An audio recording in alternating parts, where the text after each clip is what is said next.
What a weekend we just saw. I think it's a good time to check on your liberal friends and family, if you have any. And if you do, that's okay. They just need to be educated. The liberals got absolutely pummeled online this weekend. From the former prime minister to the now new prime minister. Canada got humiliated on the world stage again. Why did this happen? On a daily basis, we're being told one thing and then get shown and exposed that the complete opposite is what is happening. The hypocrisy that we are seeing is to the absolute next level. And you know what the funny part is? I think they don't think we're very smart, but there are a lot of smart people out there. Unfortunately, a lot of these elbows up voters, supporters, are just too blind to see it. Or they do see it and they refuse to accept reality because reality is way too painful for them to accept. And we just found out that after an entire year of doing absolutely nothing with the USMCA file,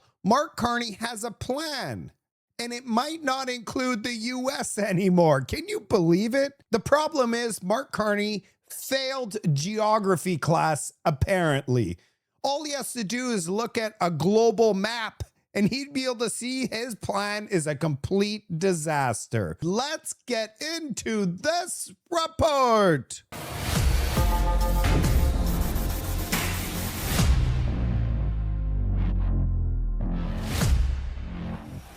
Before we start with today's episode, I just want to thank all my Patriot members out there. Your support allows me to create these valuable videos. I'm not bought off and paid off like mainstream media. I create my videos for you. Let's get into this episode. We're going to start off with Justin Trudeau cheering Team USA at FIFA World Cup. I know what you're going to say.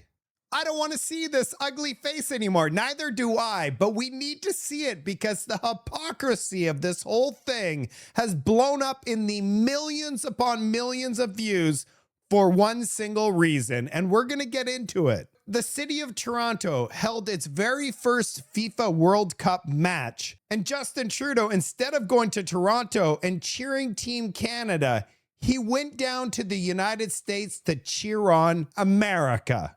And yes, this is him cheering and celebrating the US's very first goal. You literally cannot make this stuff up, Canada.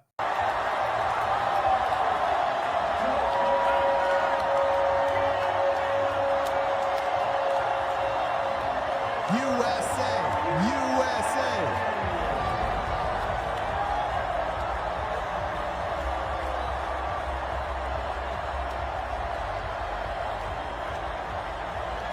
And Canadians are furious, rightly so, at Justin Trudeau for supporting the American team. Here he is, being booed by a crowd of people reacting to Justin Trudeau at the American game. Boo! The most unbelievable part is not that Justin Trudeau chose Team USA over Team Canada. It's while Canadians are told constantly to buy Canadian, only Canadian. He's sitting there during the game drinking Lone Star beer from Texas. American team, American beer, American celebrity. While Canadians are getting lectured to buy local, the hypocrisy is off the charts. There's a brand new viral video that's going out showing Justin Trudeau cheering on Team USA, drinking his American beer, and everybody watching this going, this is exactly what we wish would have happened.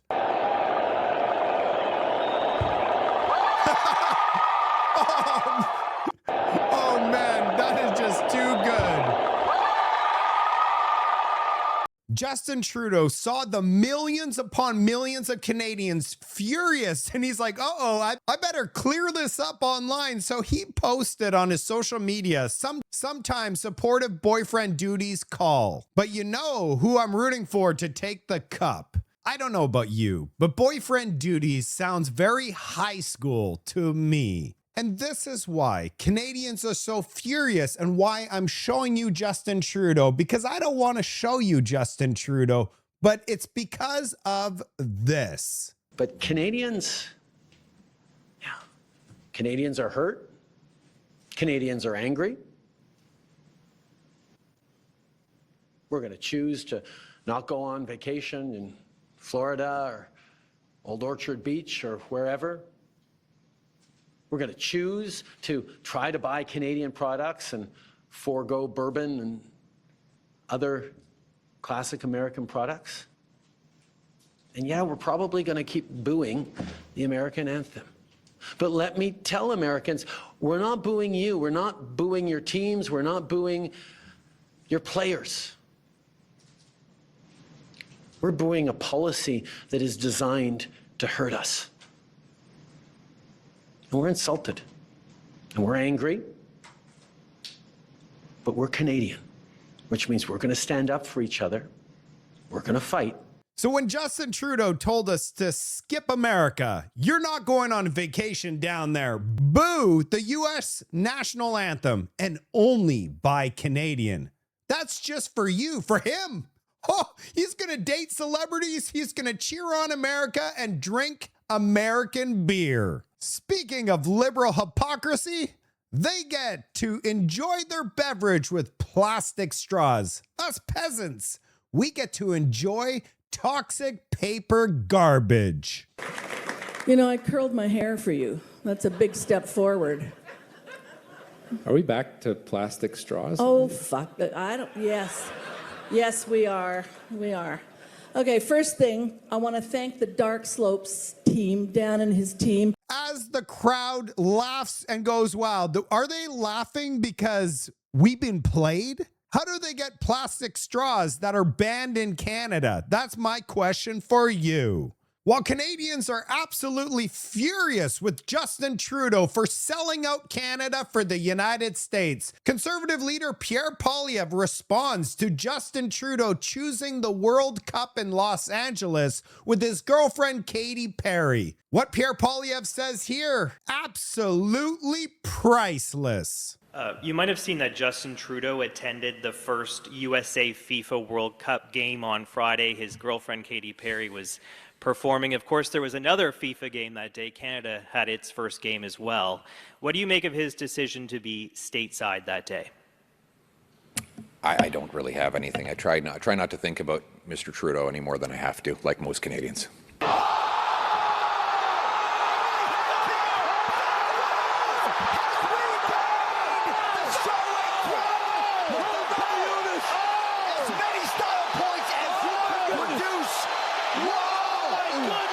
We're going to move on to the current Prime Minister, Mark Carney. He claims to be the #1 patriot in Canada. This is after he lived abroad, overseas for over a decade and held 3 different passports and citizenships. I've heard that he has since given up his citizenship and other passports. I have clips which confirms that Canada is not Mark Carney's home. Here's Mark Carney confirming that he is European. You look like you were about to. Yeah, it was a tell. As a European, you know, as a European, I am a European, actually. Oh, you are? Yeah, Irish citizen. Yeah. Oh, you are? Yeah, Irish citizen. Yeah. So there you go. Welcome. As a European. He speaks as a European. And now here is Mark Carney today. Me back home. It is good to be home. It is a true pleasure. It's good to be home? I thought your home was Canada, Mark Carney. Mark Carney wasn't done claiming that Europe is his home. Here he is for the second time on this trip saying Europe is his home. And as the Cathaoirleach said, it's great to be back home. It's great for me to be back home. It means a great deal. We're going to have to hear that again. It's great to be back home. It's great for me to be back home. The guy claims to be the #1 patriot in Canada, but then goes to Europe and says, I am so excited to be back home. We need to check out some of these comments on what Canadians are saying about Mark Carney claiming that Europe is his home. We'll start off with Wealth Moose here. This is a genuine question. At what point does the media start asking why Canada's PM is saying Canada isn't his home? Ryan Garrickson says that would require a working, unbiased, functional media, which Canada currently is lacking. Wealth Moose then says, if Pierre Poilievre had flown to Poland and called it his home on camera, twice, not once, but twice, because that's what Mark Carney did, CBC would have run a 6-part investigative series titled, Who is Pierre Poilievre Really? Without doubt. I completely agree. It's so disgusting, our mainstream media, not even questioning Mark Carney's claim that he is European. Andrew Schweeder here says, my dad was born in Germany, came to Canada when he was barely 1, and even he wouldn't say that Germany is his home. And Ryan Garrickson says, same. My dad moved here from Holland in 1971 and calls Canada his home. And we got a meme. Carney's looking at the fresh fruit, which is Canada, or these options. Boom. We know where he went. Or Northern Septics says, Canadians are finally discovering that Mark Carney was European, Manchurian candidate whose mission was break Canada ties to the United States, bring Canada into the fold of the EU, commit Canada's resources to support the EU and its crumbling monetary system. He couldn't achieve this objective without first having a majority government in Parliament, which explains his desperation to do so. Now that he has, the mission will be carried out. Canadians, who cares? Critical Canadian here says, so he's not Canadian. Does that mean we could deport him? Well, with the Liberals in charge, we're not deporting anyone. Here is what Liberals are currently doing right now, seeing Mark Carney claim that his home is in Europe and not in Canada. And the mental gymnastics that Liberal supporters are doing right now. Read this comment. You're allowed to have homes on multiple places on the planet. Why are you so dumb? It's just insane. These Liberals actually are okay with Mark Carney claiming his home is in Europe. We're going to move on to Donald Trump celebrated his 80th birthday in Washington, D.C. It must truly suck to pretend to not like this. Wow.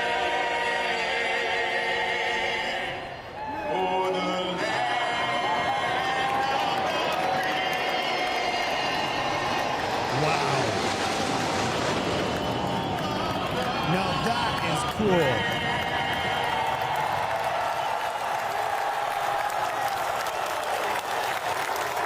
I love these flybys. Anytime I go down to the US to watch an American football game, they do these flybys, and it is an impressive thing to witness. I mean, what a difference a couple years make. June of 2024 compared to June of 2026.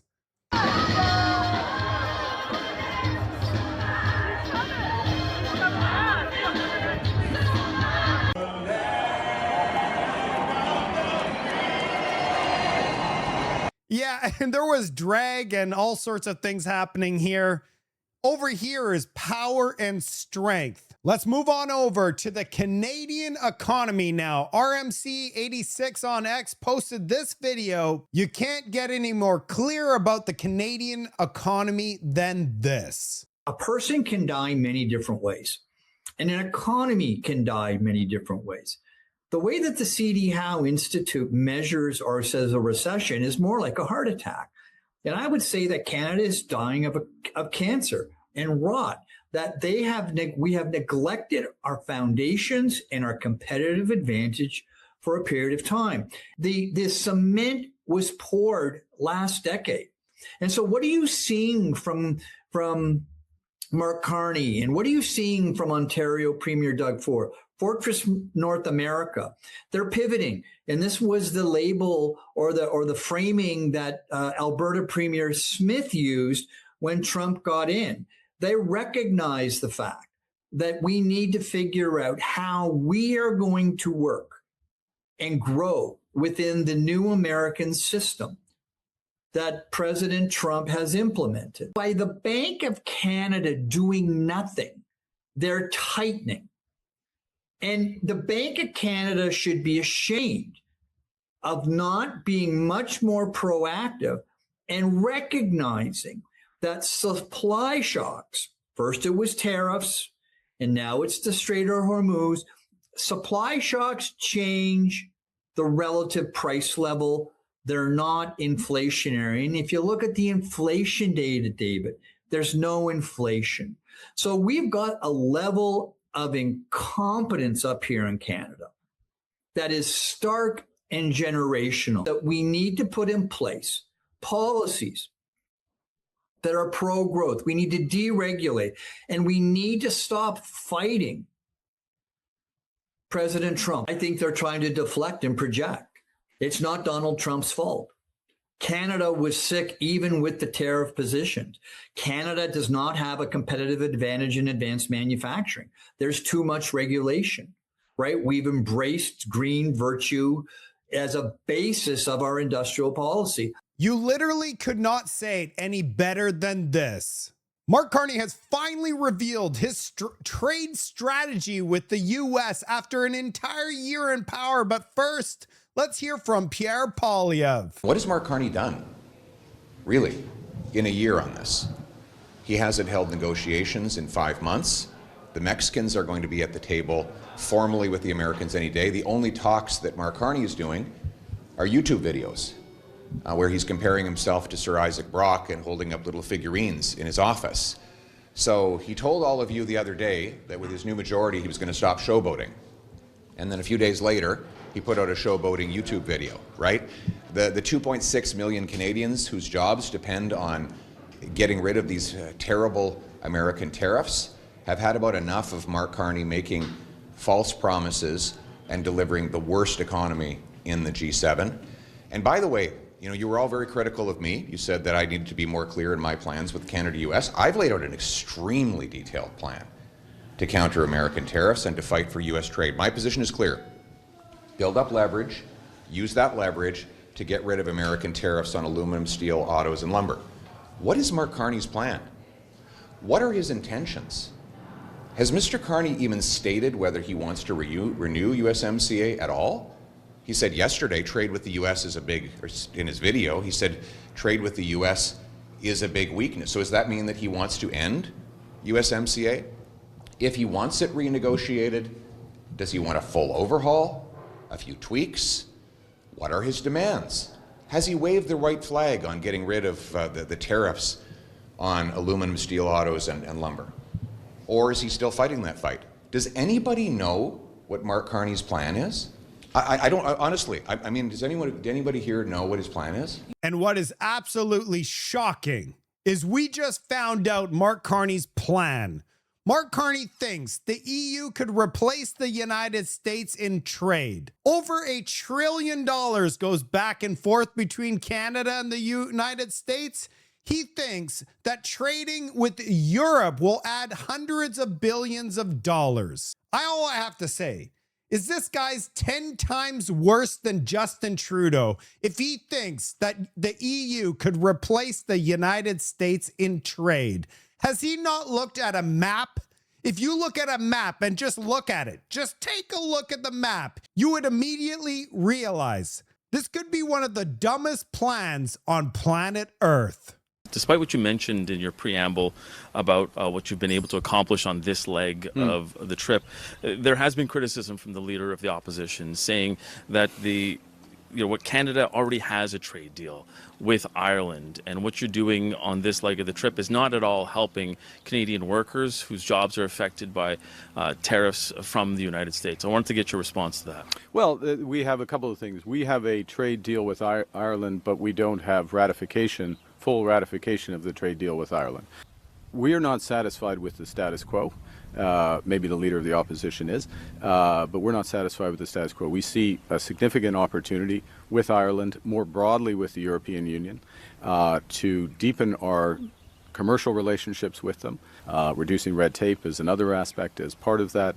And it also putting a focus on security and values and the link between those. So it comes together at a time where there's an enormous opportunity. And I would remind that the scale of this economy, the European economy, is absolutely enormous. This is an economy of more than 400 million people. It's one of the richest economies, and it is underpenetrated by Canadian businesses. Now, one of the reasons why that is, in fact, you can do different analyses of this, but directionally, the opportunity for Canada in Europe is as big as if not bigger than any other economy.